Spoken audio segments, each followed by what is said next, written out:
Hi friends, आज वीडियोटा आम ओडिया रे करिया। सो आज मोर आज रविवार।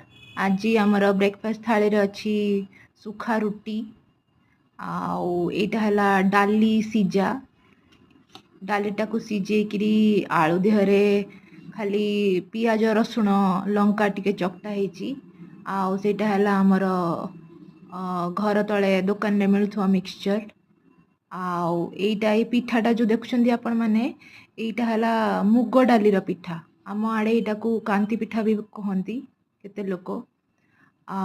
जो खाइबाटा होता बहुत ही भल लगे, कॉम्बिनेशनटा भल लगे। आई जो रुटी गुड़ा आपण मैंने देखुं ये बासी रुटी, यहाँ सकाळ बेलर काली राति बेलर रुटीटा मुझे सकाळे नहीं आसी खावाई जलखिया। तो आपण मैंने कहे आपण मानकर संडे ब्रेकफास्ट कौन है मो संगे निश्चय शेयर करेंगे। Thank you.